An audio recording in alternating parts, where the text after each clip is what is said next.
Queremos agradecer a você que está aqui nessa noite, também as pessoas que estão nos acompanhando pela internet. Desde já, esteja compartilhando esse link, essa mensagem, que eu sei que Deus vai fazer grandes coisas nessa noite. Eu quero que você, querido, nessa noite que está aqui também, você que está pela internet, feche seus olhos e ore. Eu sei que você sabe de alguém que precisa de um toque de Deus nessa noite. E na dimensão do Espírito não existe distância, querido. Lá no Japão, na Austrália, existem pessoas nesse momento nos ouvindo. Nos Estados Unidos, na Holanda, na Irlanda, em lugares que nós nem imaginamos. E eu sei que o poder de Deus pode tocar essas vidas aonde eles estão. Assim como pode tocar a vida dos seus filhos, das pessoas da sua família que estão, você nem sabe talvez agora. Eu quero que você levante a sua mão direita e estende para um lugar que você imagine que essas pessoas estão. E comece a orar e interceder por essas pessoas. Comece a orar, liberar a sua bênção, liberar a unção e o poder de Deus, que tem um alcance ilimitado, que pode mudar a história em qualquer lugar do planeta, querido. Deus é tremendo. Então levanta a sua voz. Você vai ter 1 minuto para abençoar e essas pessoas, libertando essas pessoas, liberando algo de Deus. Se for perdão, agora é este momento. Em nome de Jesus, querido, levanta a sua voz. Pai, nós te damos o louvor. Eu sei que na dimensão do Espírito, numa distância, o Senhor pode ir lá aonde essa pessoa está, sofrendo, angustiada, machucada, ferida, abandonada. Eu não sei qual é a situação dessa pessoa que ligou agora esse celular, entrou nesse canal, talvez do YouTube ou do Facebook, está agora antenado conosco, Pai. Em nome do Senhor Jesus, toque profundamente nessas vidas, Pai. Assim como o Senhor vai tocando na vida daquelas pessoas que aqui estão e dos seus familiares aqui representados, Pai, em nome do Senhor. Na dimensão do Espírito não há distância. O Senhor pode mudar a história em qualquer lugar do planeta, Senhor. O Senhor é um Deus que pode tudo. E a Tua palavra diz que tudo é possível para aquele que crê. E nós cremos. Por isso veremos a glória do Senhor manifestado na vida de todos que aqui estão e que estão pela internet e da nossa família aqui representada. Em nome de Jesus, se você crê, diga amém. Então você pode aplaudir o Senhor que é digno. Aleluias, aleluias. Eu quero que você abra a sua Bíblia em Hebreus capítulo 12. Nós vamos ler 2 versículos da palavra do Senhor. Hebreus capítulo 12, a partir do versículo 24 e o 29.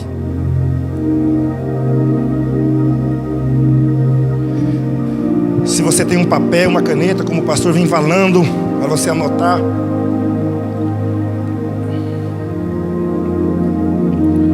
Querido, quando nós ouvimos a voz do nosso pastor, as portas da bênção se abrem sobre nós.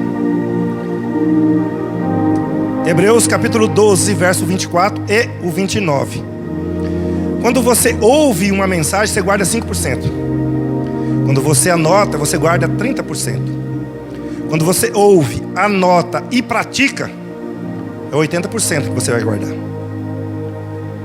Versículo 24 de Hebreus capítulo 12 diz assim: e a Jesus, o mediador de uma nova aliança, e ao sangue da aspersão, que fala melhor do que o de Abel.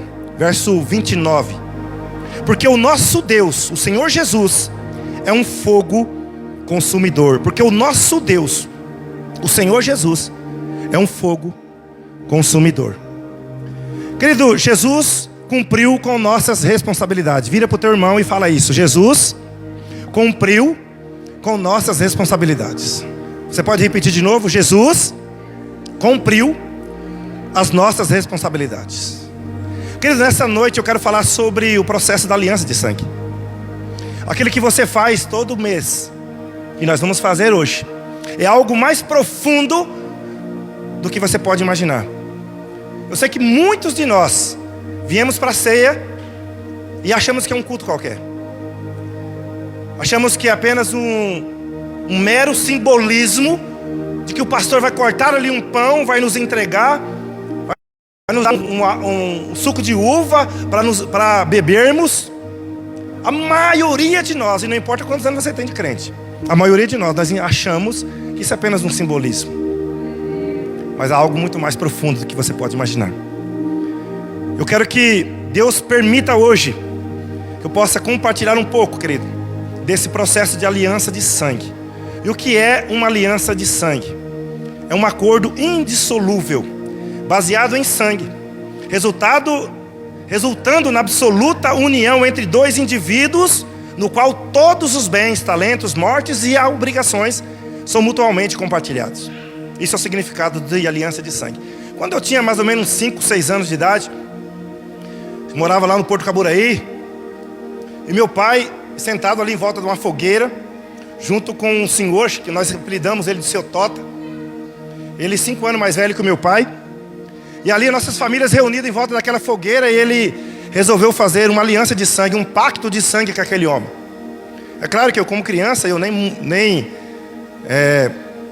atinei para aquilo que eles estavam fazendo. Mas o meu pai se levantou com uma faca, enquanto aquele homem também estava com uma faca, e os dois pegaram com ela a mão direita e cortaram o pulso. O sangue caiu, e eles então juntaram os pulsos para que o sangue se misturasse. E ali eles proferiram alguns termos, e um deles que eu lembro muito bem, e eu lembro porque há 4 anos atrás, antes dos dois morrerem, que morreram no mesmo ano, eles relembraram esse pacto. Eu estava junto. E aí eu entendi que há 40 e poucos anos atrás eles haviam feito um pacto de sangue. E ali, uma das cláusulas desse pacto é que quem morresse primeiro cuidaria da família do outro. A família do Seu Tota, a esposa do Seu Tota, acabou adoecendo, e os filhos deles vieram para nossa casa e eles cresceram com meus irmãos.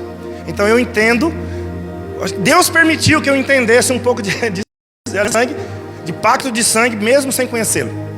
Eu pude presenciar, mesmo criança, um processo que eu li para você aqui, processo da aliança de sangue, que é um acordo indissolúvel baseado em sangue, resultando na absoluta união entre dois indivíduos, no qual todos os bens, talentos, mortes e obrigações são mutuamente compartilhados. Aqui no nosso ocidente, na América do Sul, se fala muito pouco sobre a aliança de sangue. Somente os mais antigos aí, que viviam em fazendas, por exemplo, faziam alianças aí de compadre e comadre, aquele negócio todo no passado. Mas hoje nem se fala muito mais sobre isso. Mas eu compartilhei isso aí. E na Bíblia, querido, você vai falar, desde Caim e Abel, desde que o homem pecou, Deus já fez uma aliança de sangue. O homem tentou, com a sua maneira, com a sua forma, assim como a maioria de nós fazemos, tentamos chegar na presença de Deus sem imaginar que nós não saímos. Se você sai, eu não sei porquê. Porque como nós podemos sair da presença de um Deus que pode tudo, que sabe tudo e que está em todo lugar? É impossível você sair. O próprio Davi no Salmo 139, se eu fizer minha cama no inferno, ele estará lá comigo. Se eu fizer no abismo, ele vai estar. Então como eu posso sair da presença de um Deus que tudo pode? Sem contar que, para que houvesse uma criação, precisou que houvesse um nada. E para haver um nada, porque antes havia um tudo. E quem quer o tudo? O nosso Deus. Então Deus teve que se retirar para poder criar no vazio que Ele mesmo deixou. Porque tudo foi criado nele, para Ele e para Ele. Amém? Então o primeiro, querido, processo que acontecia. Vou repetir, vou dar aqui bem rapidinho os 9 processos que acontecia da aliança de sangue. E depois você vai ver que Jesus cumpriu os 9 princípios. E aí nós vamos entrar na pregação. O primeiro processo, querido, eles compartilhavam as túnicas, as suas vestes. Quando alguém ia fazer uma aliança de sangue com alguém, ele tirava a sua veste, a sua túnica que estava sobre ele, entregava para o outro, e o outro entregava para um. Simbolizando, eu estou entregando a minha vida por você, assim você está entregando a sua vida para mim. Isso era o simbolismo, isso era o primeiro simbolismo. O segundo simbolismo, querido, eles compartilhavam o cinto. Eles atiravam o cinto e entregavam o cinto para o outro. Você vai ver isso em Jeremias, você vai ver isso em Gênesis. Depois eu vou citar os versículos para você. Eles compartilhavam o cinto, simbolizando proteção. E o interessante, querido, que geralmente quem buscava uma aliança era sempre uma pessoa mais fraca, que buscava uma aliança com alguém mais forte. Por quê? Porque quando eu dava o meu cinto para alguém, eu estava dizendo, você tem a obrigação de me proteger. Aí quando a pessoa entregava o cinto para mim, eu tinha a obrigação de protegê-lo. Percebe-se que, vou citar aqui, eu ia citar depois, mas eu já quero citar agora. E quando nós olhamos no capítulo 6 de Efésios, quando fala da armadura de Deus, ali tem vários itens, mas não há proteção para a costa. Você já percebeu? Quando você lê a descrição da armadura de Deus, pastor, não tem proteção para as costas. Proteção para a cabeça, para o pescoço, para o peito, para a cintura, para as pernas, para o pé, mas não tem proteção para as costas. Por quê? Porque o soldado que está atrás de mim, ele tem que me proteger. E assim sucessivamente. Porque você nunca vai imaginar que aquele que está lutando com você vai agredir você pelas costas. Eu sei que você não entendeu, mas eu vou repetir. Quando você está revestido de armadura de Deus, você não tem proteção nas costas. Por quê? Porque quem protege meu irmão sou eu. Mas não foi assim que Caim fez. Ele não protegeu o irmão, ele matou o irmão.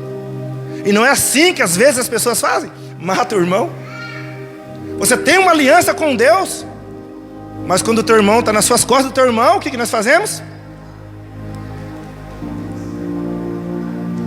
Então um segundo item, querido. Só uma pausa que eu dei. O segundo item é o cinto. Fala de proteção, você tem que proteger esse irmão. Vira para o teu lado aí e fala assim, você tem que me proteger. Fala para o irmão aí.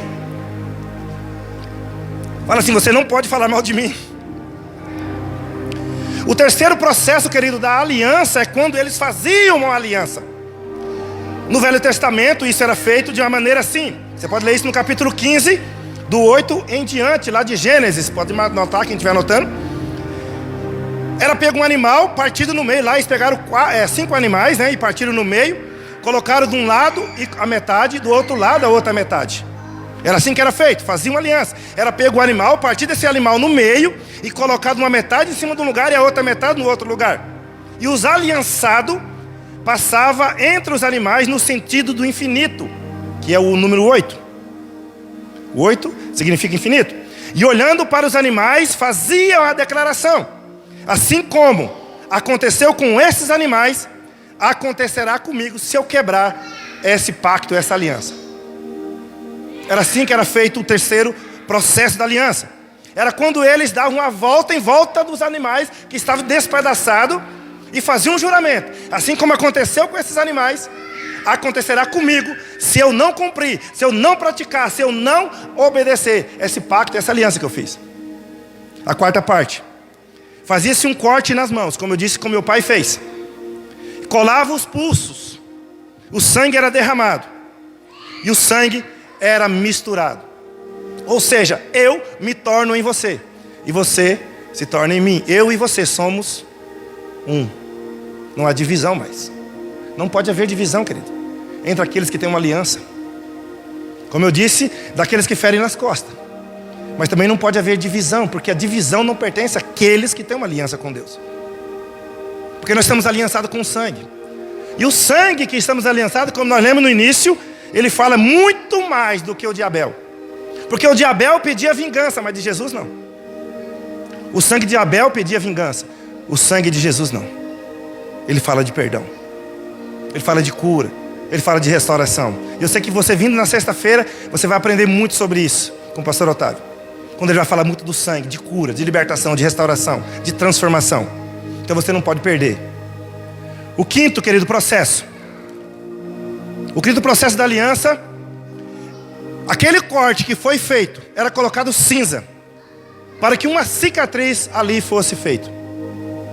Colocava cinza para fazer uma cicatriz. Porque quando aquela pessoa mais fraca estava em perigo, estava sendo atacada, ela mostrava a mão machucada, ferida, ou o pulso, para aquela pessoa que estava tentando atacar, machucar ele. Então aquele que estava ferindo dizia: opa, eu vou ter que parar. Porque aquele camarada ali que está com uma cicatriz, ele tem uma aliança com alguém. A cicatriz na mão representava que aquela pessoa estava sob proteção de alguém. Isso é tremendo, querido. Então quando você atacava alguém que tem a marca da promessa, tem alguém maior que está velando por ele. Vocês estão começando a entender. Mexeu comigo, mexeu com ele. Jesus é o seu irmão mais velho, querido. Mexeu com você, mexeu com o pai. Aleluia. Mexeu com você, querido, mexeu com o teu pai. Eu lembro que eu contei isso aqui esses dias. Como eu nasci de 7 meses, eu era muito pequenininho, muito magrinho, muito feinho. E eu sempre apanhava na escola, obviamente. Judiavam, fazia... Na época não existia bullying, tá? Né? O bullying veio para cá. Na época, bullying era para pôr café. Né? Depois, essas frescuradas aconteceu de uns dias para cá. E o povo batia mesmo, dava tapa na orelha, colocava apelido. Se eu contar uns poucos apelidos que vocês morrem. E acho que até o Luiz andava batendo em mim. Né, Luiz? Eu era muito magrinho. E eu cansei de apanhar. E um dia eu cheguei em casa e falei pro meu pai e meu irmão: não, vamos lá, nós vamos levar você na escola hoje. E eles foram comigo. E eu fui na frente. Todo machão, magrinho, mas todo machão. Falei: quero ver mexer comigo agora. Meu pai e meu irmão tá ali. Querido, quando você está andando na rua, teu pai e teu irmão tá ali atrás. O Senhor Jesus está te olhando, querido. Creia nisso. Aleluia. Eu queria continuar, mas vamos lá. A sexta parte, querido, o sexto processo é a troca de nome. Como num casamento. Não sei se hoje acontece isso, mas acontece. A mulher é tida como a parte mais fraca. Por isso que a mulher recebe o nome do ser humano. Você não sabia disso no casamento? Por que a mulher recebe o nome do marido? Porque o marido tem a obrigação de proteger a mulher. Apesar que hoje em dia está um negócio também mudado. Mas é isso. A troca de nome. Você recebe o nome. A mulher recebe o nome do marido porque o marido um dia...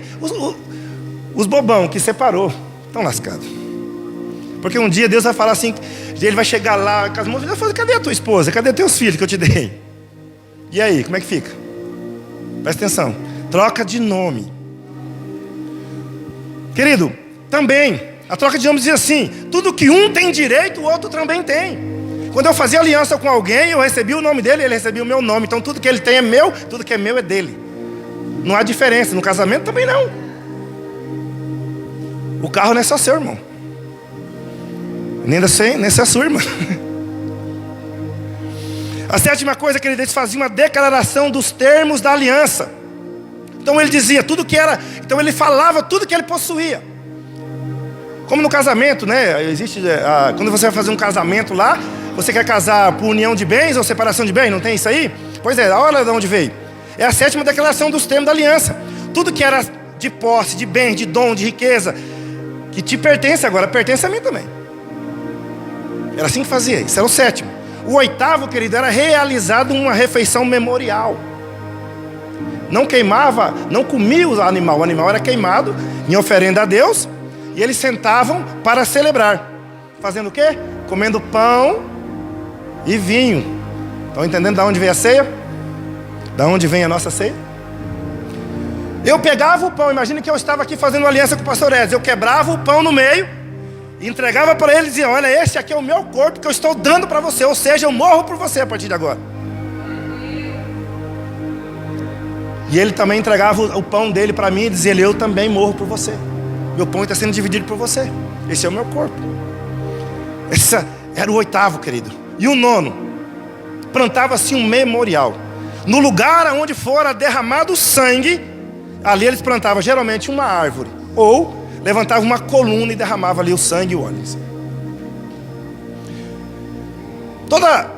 Isso era o simbolismo, querido. Toda vez que alguém passava ali, naquela coluna que eles colocavam, ou naquela árvore, eles sempre lembravam da aliança. Era para não esquecer que havia uma árvore ali. E aquela árvore era testemunha de que aquele cara, aquela pessoa tinha uma aliança. Mas o que era mais interessante, de novo vou repetir isso, é que era sempre o mais fraco que buscava uma aliança. Era sempre o inferior. Era sempre aquele que não tinha nada, aquele que não possuía nada, é que buscava em outra pessoa. Vocês vão ler isso em Josué. Aquele povo que se finge, coloca roupas rotas, né, velhas, pega pão ali bolorento e vai lá fazer uma aliança com Josué. Josué viu aquele povo, não orou, fez aliança. Pouco tempo depois descobriu que eram vizinhos. E aquele povo depois estava sendo atacado e Josué teve que ir lá defendê-los, protegê-los, porque tinha feito uma aliança. É assim conosco, querido. No nosso caso, é bem diferente. Não foi o mais fraco que buscou uma aliança. Foi o mais forte.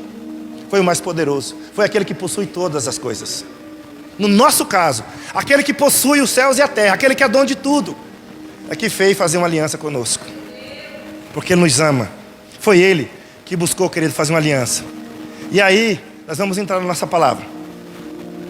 Jesus passou por todos esses processos.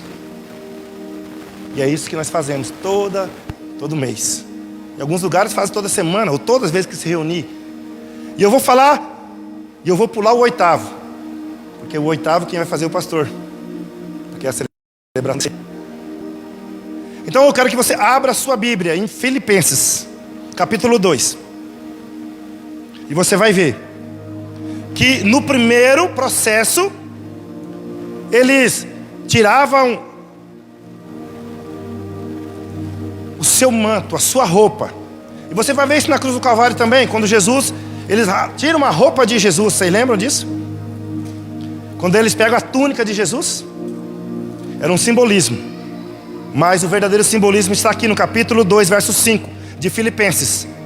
É o primeiro processo. De sorte, todo mundo achou? Está aqui, né?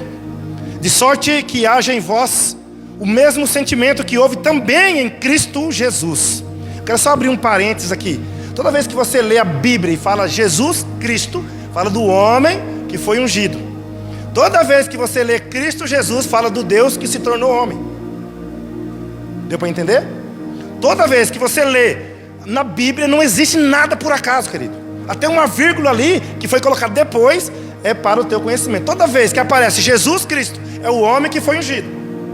E toda vez que aparece Cristo Jesus, é o Deus que se tornou homem. De sorte que haja em vós o mesmo sentimento que houve também em Cristo, o Deus vivo que se tornou homem, que sendo em forma de Deus, não teve por usurpação ser igual a Deus, mas fez a si mesmo de nenhuma reputação, tomando a forma de servo, fazendo-se semelhante aos homens, e achado na forma de homem, humilhou-se a si mesmo, sendo obediente à morte, e a pior morte que existia, a morte de cruz. Então Cristo Jesus, Ele não deu um manto, Ele não deu uma túnica, Ele deu a própria vida. Ele foi mais além da nossa aliança que Ele fez comigo e com você. Quando Jesus morreu naquela cruz, é muito mais do que você imagina. Quando você pega o pão quebrado, pense, a cura. Eu já fui curado. E eu já vi centenas de pessoas sendo curadas só de colocar o pão na boca. Porque entendeu o que eu estou pregando aqui. Pessoas são libertas só de colocar o pão. Receba isso. Pessoas são transformadas só de receber o pão, só de beber. E nessa noite eu creio que vai acontecer isso aqui hoje. Aleluia. A segunda coisa, querido, é o cinto. Vamos lá ver Efésios capítulo 6. Eu já citei para você alguma coisa. E desde o 10 ele vai falar da armadura, mas eu quero ler só 2 versículos com você, o 13 e o 14. Efésios 6 vai falar do cinto, da proteção.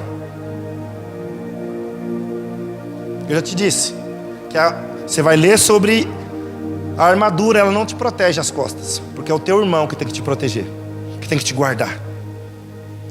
Verso 13 diz assim: portanto, tomai toda a armadura de Deus, para que possais resistir no dia mau, e havendo feito tudo, ficar firmes. Como é que você resiste o dia mau? Estai, pois, firmes, vestindo, cingindo os vossos lombos com o cinto da verdade. Não é o cinto da mentira, o cinto da verdade. Então o primeiro item da armadura é o quê? Cinto da verdade, que é proteção. Como é que eu sou protegido? Pela verdade. Salmo 91 vem depois do Salmo 90. Eu vou abrir um parênteses aqui só para você ver. No Salmo 90 diz que a vida do homem é de 70 anos e pela sua robustez chega aos 80. E a maioria deles é enfado e canseira. Por quê? Porque quem escreveu foi o cara da lei. Mas o Salmo 91 foi Davi que escreveu, foi o cara da graça. E na graça, ele termina dizendo que ele vai dar longos dias. Ele vai dar vida eterna. Longos dias para você. Não para nos 80. Não para nos 90. Você pode chegar até onde a sua fé chega, querido. Aleluias. No versículo 4, ele está dizendo assim que o seu escudo é a verdade. A sua proteção é a verdade. O próprio Senhor Jesus disse: eu sou a verdade. Não mentira, querido. O que é a verdade? É estar de conformidade com a realidade. Qual é a realidade? A realidade é que você já está salvo. A realidade é que você está perdoado. A realidade é que você já foi curado. A realidade é que você já foi abençoado. Mas como nós vivemos? Na mentira. Por quê? Ficamos pedindo uma coisa que já é minha. O que nós temos que fazer? Tomar posse. Aceitar a verdade da palavra de Deus. Como eu sou protegido? Pela verdade. Como eu sou inabalável? Pela verdade. O que é verdade? É estar de conformidade com a realidade. Qual a realidade? A realidade da palavra de Deus. O que a Bíblia diz a respeito disso? Se a Bíblia diz que querido, acabou. Se Deus diz que acabou. Já é. Já aconteceu. Você nasceu depois da cruz, querido. Tudo que Ele conquistou na cruz é direito teu. É sua herança. A terceira coisa, querido, é faça uma aliança. Eu quero que você vá lá em Gênesis, no capítulo 15. Natan vai projetar aí para nós. Eu vou ler vou ler o 17 e o 18, mas na sua casa você pode ler. Você pode ler do 8 em diante. Capítulo 15. E sucedeu o quê? Posto o sol, houve escuridão. E eis um forno de fumaça, na verdade um tição. Uma tocha de fogo que passou por aquelas metades. Próximo versículo. Naquele mesmo dia fez o Senhor uma aliança com Abrão, dizendo: a tua descendência tenho dado esta terra. Se você ler os versículos anteriores, eu quero ler alguns versículos anteriores que vai falar que um fogo passou por aquelas metades. Vou ler lá, que a minha tradução está um pouco melhor. E sucedeu, no versículo 17, que posto o sol, houve escuridão. E eis uma tocha de fogo que passou por aquelas metades. Você lembra que eu disse do terceiro? Que a pessoa passava, fazia o símbolo do infinito. Deus fez uma aliança com Abrão, e ele era Abrão, depois mudou o nome. Por isso mudou o nome para Abraão. Ele recebeu um novo nome depois, nós vamos falar sobre isso. Deus faz uma aliança com Abrão enquanto ele dormia. Você percebe que Abraão está dormindo? E toda vez que a palavra dormir na Bíblia está falando de morrer, querido. Quando Jesus vai ressuscitar Lázaro, ele fala: o Lázaro dorme. Na verdade, Lázaro está morto. Por que ele matou Abraão aqui, ressuscitou Abraão aqui? Porque Abraão não poderia cumprir a aliança que ele fez, por ser falho, por ser finito. Porque Abraão, pouco tempo depois, ele morreu. A sua descendência não pôde cumprir a aliança. Todos pecaram e destituídos foram da glória de Deus. Então alguém que seria da descendência de Abraão depois veio e fez aliança com Deus no lugar de Abraão. E sucedeu que, posto o sol, houve escuridão e uma tocha de fogo. Fala comigo, tocha de fogo. Passou por aquelas metades, entre as metades dos animais, e fez uma aliança. É tremendo isso, querido. E naquele mesmo dia fez o Senhor uma aliança com Abraão, dizendo, e aí ele declarou enquanto Abraão estava dormindo. Abraão não ouviu o que ele disse, mas um descendente de Abraão cumpriu a promessa: Jesus Cristo. Nós lemos que quando aquela aliança, a proclamação da aliança era ela: se eu não cumprir a aliança, o que aconteceu com esses animais tem que acontecer comigo. Então eu quero que você vá em Isaías 53. Alguém apareceu, querido, e assumiu o lugar de Abraão. Isaías 53 vai falar do cumprimento. Como Abraão não cumpriu a aliança, aquele que assumiu o lugar de Abraão, ele cumpriu. Então tudo aquilo aconteceu com aquele. Olha aí, versículo 3 diz assim: era desprezado. Isaías 53, 3. Era desprezado, e o mais rejeitado entre os homens, homem de dores, e experimentado nos sofrimentos, e como um de quem os homens escondem o rosto. Era desprezado, e não fizemos dele caso algum. Verdadeiramente ele tomou. A palavra tomou está no passado ou no presente? Passado. Sobre si as nossas enfermidades, e as nossas dores levou sobre si. Nós o reputamos por aflito, achamos que ele estava sendo aflito, mas ele foi ferido de Deus e oprimido. Nós achamos isso, mas ele foi ferido por causa das nossas transgressões. Não foi Deus que feriu ele. Verdadeiramente Ele tomou sobre si as nossas enfermidades e as nossas dores levou sobre si. Nós pensávamos, reputávamos que Ele estava sendo aflito, ferido de Deus e oprimido. Mas na verdade Ele foi ferido por causa das nossas transgressões. Ele foi moído por causa das nossas iniquidades. E o castigo que nos traz a paz estava sobre Ele. E pelas suas feridas, pelos seus machucados, nós fomos sarados. Você percebeu que há verbos aqui só no passado? Isso quer dizer que já aconteceu. Quando? Há 2000 anos atrás. A sua cura, a sua restauração, a sua salvação já aconteceu. Tudo que você precisa fazer é tomar posse. Eu lembro que nós estávamos conversando sobre essa semana sobre um rapaz, nós pregando sobre isso. E ele devia uma dívida muito grande. E quando ele foi conversar com a pessoa perdoou a dívida, mas ele queria pagar. E todo mês ele ia lá na loja para pagar a dívida, mas ele chegava lá e não tinha boleto para pagar mais, porque ele tinha sido perdoado. O boleto dele foi rasgado, a conta dele foi paga, mas ele insistia, todo mês ia lá. Todo mês ele ia lá, como a maioria de nós. Como a maioria de nós. Nós fomos perdoados, nós fomos lavados, perdoados, redimidos. Mas todo dia nós vamos lá, Senhor, porque não cremos no que está escrito na palavra. Nós precisamos crer, querido. Mateus capítulo 8. Abra, por favor. Mateus capítulo 8. Verso 16 e o 17. Mateus 8, verso 16 e 17. Sei que você vai ouvir muito isso aqui na sexta-feira. Capítulo 8, verso 16 e 17 diz assim: E chegando à tarde, trouxeram-lhe muitos endemoniados, e ele com sua palavra expulsou deles os espíritos, e curou todos os que estavam enfermos. Para quê que ele fez isso? Para que se cumprisse o que fora dito pelo profeta Isaías: Ele tomou sobre si as nossas enfermidades e levou as nossas dores. Ele já levou. Então toma posse, querido, da cura. Aleluia. Essa é a terceira coisa. A quarta, querido, Ele derramou sangue. Quando? Quando os braços abertos, o cravo entrou, o sangue foi derramado. O sangue foi derramado por mim e por você. Quando ele foi, engraçado, querido, que ele pendurou de braços abertos, não é verdade? É como se ele estivesse fazendo um juramento, dizendo assim: olha, eu morri por você, eu derramei o meu sangue por você. Você não precisa mais fazer pacto com nem aliança com nenhum demônio, porque o sangue de Cristo já foi liberado por você, para perdoar os seus pecados, para te limpar, para te purificar, querido. Ele já pagou o preço. A quinta coisa, querido, era a cicatriz.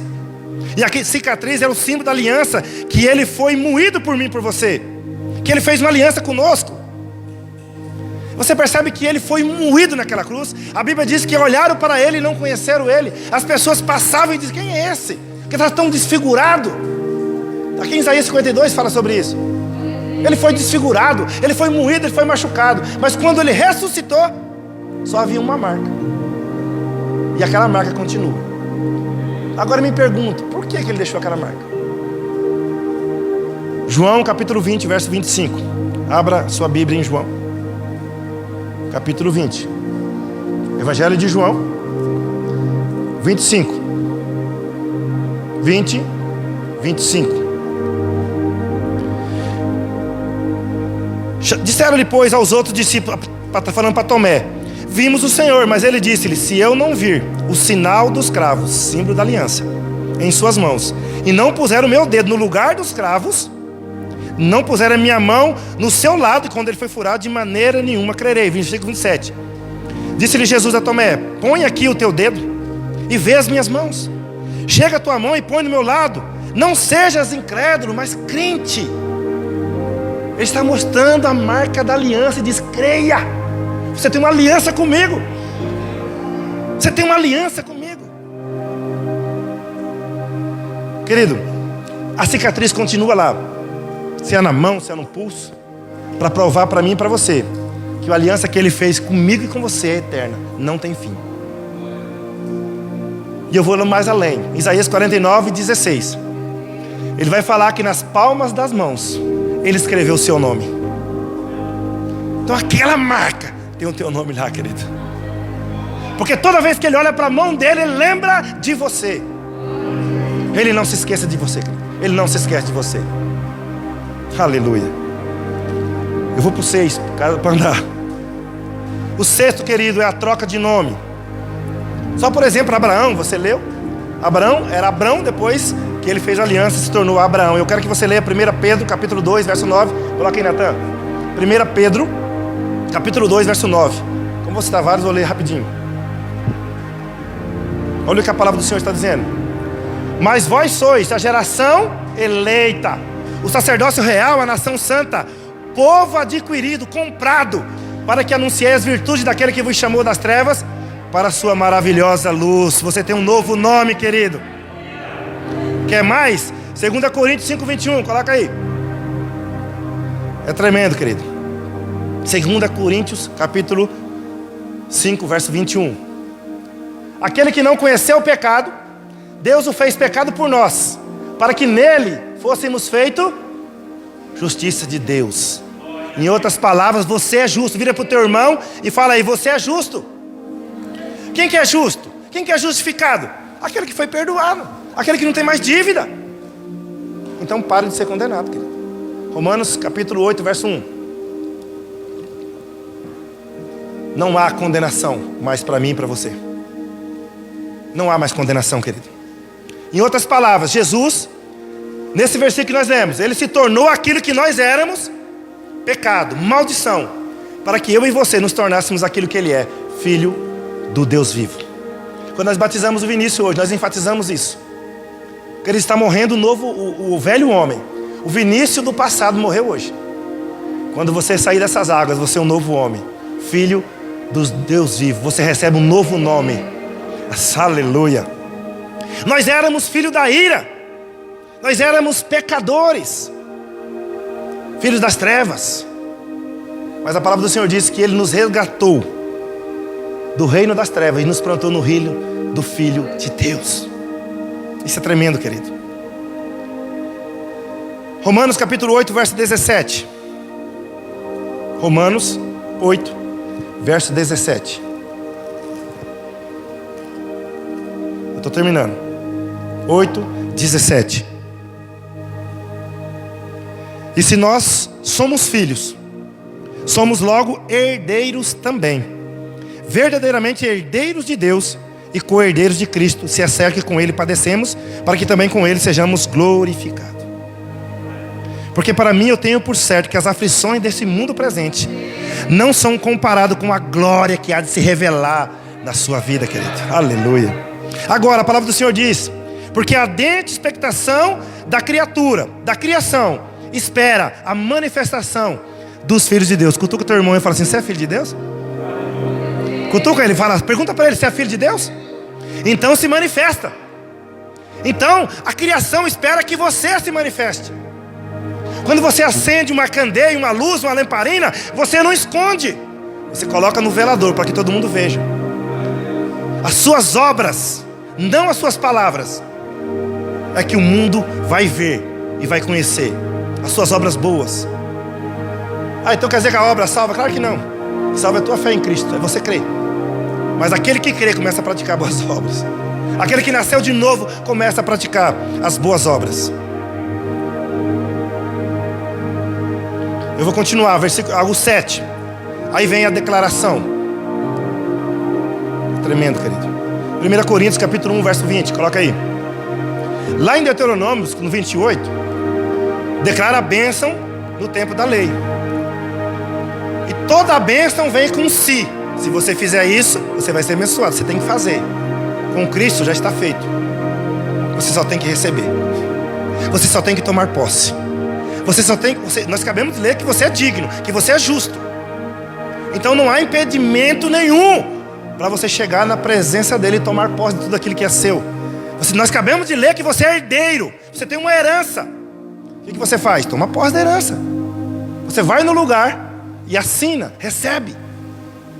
É assim que você faz. O problema é que nós achamos que não somos dignos. Se chamarmos, você está trabalhando. Eu já vi muito isso. Já aconteceu comigo no passado. Acontece que uma pessoa está lá enferma ou com algum problema. No emprego, na firma, e aí alguém descobre que você é crente. E o que eles fazem? Cara, ora lá para aquela pessoa. Você é crente, você é filho de Deus, vai lá orar. O que você faz? Me dá um tempinho, corre para o banheiro. E Deus, joelha lá no banheiro e fala: Deus não me abandona, o Senhor não me ajuda. É assim que você faz, a maioria? Porque você entende que você não é justo. Você entende que você não tem moral para isso, mas querido, você é filho de Deus. E não é você que faz, é Ele. Toma posse do lugar que pertence a você, querido. Meta a mão na cabeça do endemoniado e expulsa o demônio. 1 Coríntios 1:20. Onde está o sábio, onde está o escriba, onde está o inquiridor desse século? Porventura não tornou Deus louca a sabedoria deste mundo? Não é tremendo isso? 2 Coríntios capítulo 1, verso 20. Leia aí para mim. 2 Coríntios também. 2 Coríntios 1, 20. Porque todas as promessas que existe de Deus, são nele, sim, por ele No Velho Testamento, você tinha que praticar, você tinha que fazer. Agora ali está dizendo assim que todas as promessas de Deus já tem um sim e tem um amém. Então já te pertence, amém? Tudo que você tem que fazer é o quê? Tomar posse. Eu vou pular o 8 e vou para o 9 para mim terminar. Porque aí o pastor vai para o 8. O 8 nós já lemos. É uma mesa como memorial. Para você lembrar o sacrifício, aquele que foi feito por mim e por você. Está lá em 1 Coríntios capítulo 11, o pastor vai fazer isso depois. O 9, querido, eles plantavam um memorial. Geralmente era uma árvore que eles plantavam. Naquela semana, querido, que Barrabás foi preso, houve-se uma grande comemoração em Israel. Aquele homem era um ladrão, era líder dos bandidos. Era o Alibabá do tempo deles. Eles matavam, eles roubavam, eles pilhavam, eles estupravam, eles faziam de tudo ali. O exército romano não tinha condições. Aquele homem tinha mais de 2 metros de altura. Ele era forte, ele era um líder. E quando aquele homem foi preso, Israel inteira comemorou. Porque o bando deles fugiram. Prendeu o líder, o bando foge. E em seguida, ele seria já exterminado. 2 dos bandos dele foi preso e seria crucificado. E também Barrabás. Só que para Barrabás, a cruz de Barrabás foi diferente, querido. Ele era bem grande. Jesus tinha 1,77 m. Ele tinha 2 metros e pouco. Imagina, 30 centímetros a mais. Ele era forte, grandão. Para pensar. E esse homem era um assassino, um ladrão, um bandido. Você acha que o cara que fez aquela cruz, ele alisou aquela cruz? Você acha que ele lapidou a cruz, deixou bonitinha? Os dois ladrões que foram mortos com Jesus, eles só levaram uma parte da cruz, só a parte de cima. Jesus levou a cruz inteira, porque a cruz não era para ele, era para Barrabás. Barrabás ia ter que andar 2 quilômetros subindo com aquela árvore nas costas. Era uma árvore, símbolo, o memorial, a representação de um cajado. Só que esse homem, na véspera da morte, ele foi liberto, querido. Jesus tomou o lugar dele. Aquele homem representava você e eu. Barrabás representava você e eu. Aquela cruz é para você. Aquela cruz pertencia a mim, pertencia a você, querido. Pelos seus pecados, pelas suas dores, por tudo que você já fez. Aquela cruz não era para Jesus. E o interessante, se você quiser saber, você lembra quando Abraão foi sacrificar? Lá no capítulo 22 de Gênesis, ele foi sacrificar o Isaac, lembra-se? E a Bíblia diz que ele pegou a lenha e colocou sobre um animal. Se você quiser saber o nome do animal, eu falo para você depois. Por quê? O mesmo animal aparece para Jesus e ajuda Jesus a carregar a cruz, só que era um homem. Porque a glória de Deus não é carregada por animal. A glória de Deus é carregada por homens. Então quando disserem assim, que o homem é um animal, isso é mentira de Satanás, querido. Nós somos seres humanos. Toda vez que você for assinar um documento e está lá, qual é o seu gênero? Você coloca lá, gênero humano. Não diz que você é gênero feminino ou masculino. Assina gênero humano. Você já quebra a pessoa que mandou você assinar. Eu fiz isso hoje quando fui vacinar. Assina aí, estava lá, qual o seu gênero? Eu falei, humano. Assinei. Nós não temos gêneros. Querido, foi plantado um memorial lá no Calvário. Aquela cruz era o cumprimento do 9º simbolismo da aliança com sangue. Era a resposta.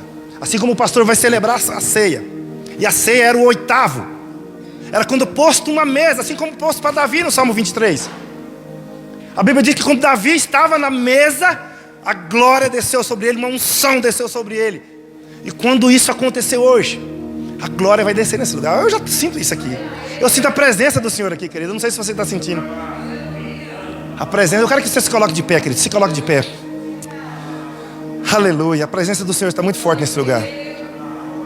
Ele pagou o preço para nos resgatar, querido. Aquela cruz que ficou lá é a representação, é o memorial eternamente, que nunca vamos esquecer. Ele foi pregado naquela cruz por mim e por você. Ele derramou o seu sangue por mim e por você. Ele trocou o seu nome de pecador para filho de Deus, de derrotado para vitorioso, de miserável para vencedor e muito mais. Agora você é mais do que vencedor. Você tudo pode porque Ele te fortalece, querido. Ele te supre, Ele te restaura. Nesse momento eu quero que você feche seus olhos, coloque a mão no seu coração e receba aquilo que Ele fez na cruz do Calvário por você, querido. Receba o perdão nessa noite. Receba a remissão, a redenção. Você foi colocado de volta. Hoje você foi colocado assentado com Cristo na região celestial. Você é uma autoridade em Deus, querido. O diabo está debaixo dos seus pés. O pecado não tem poder sobre você. A morte não tem poder sobre você, querido. Aleluia. Há perdão. Aleluia. A salvação, a restauração. E se você quiser reconciliar com Deus, talvez você está afastado, talvez você está longe dos caminhos do Senhor, é só sair do seu lugar. É só se colocar na presença dEle, querido. É só levantar as suas mãos e dizer, eu quero. Deus pode mudar a tua história num momento, num segundo. Ele espera, a criação espera a manifestação dos filhos de Deus, querido. E a única coisa que te protege é a verdade. Ora calabas. Levante as suas mãos e comece a falar com Ele, querido. Comece a falar com Ele, comece a falar com Ele, querido. Comece a falar com Ele, aleluias. Comece a falar com Ele, aleluia. Comece a falar com Ele, comece a falar com Ele agora, querido. Fale com Ele, fale com o seu Pai. Ele é o seu Pai, querido. Aleluia. Abraão não pôde cumprir a promessa, mas um descendente dele cumpriu. Ele pagou o preço, ele se derramou naquela cruz, querido. Ele fez uma aliança de sangue eterna com você. E Ele não volta atrás. Ele não desistiu de você. Ele morreu de braços abertos para que você nunca cruze os braços, nunca desista. Ele tem algo com você, querido. Ele te ama. Eu vou repetir, Ele te ama. Ele te ama. Oh, aleluia. Você é alvo do amor de Deus, querido. Ora canta labas. Pai, nós te damos mais uma vez o louvor. Te agradecemos porque o Senhor está aqui neste lugar. E eu sei que a sua presença permeia as nossas vidas hoje, Pai. Nós podemos tocar, nós podemos sentir a tua presença aqui, Pai. Só mesmo um Deus que ama como o Senhor nos ama. Aleluia. Aleluias. Aleluias. Glórias ao nome do Senhor. Você que está pela internet, compartilhe esse link. Eu sei que existem pessoas que precisam do toque do amor de Deus. Que Deus te abençoe, querido. Aplauda ao Senhor, porque Ele é digno. Aleluias. Aleluias. Glória ao nome do Senhor Jesus. Glória ao nome do Senhor Jesus. Nós vamos agora para o 8º. E aí eu quero passar para o pastor Edson. Ele vai estar ministrando sobre o 8º, que é uma refeição memorial.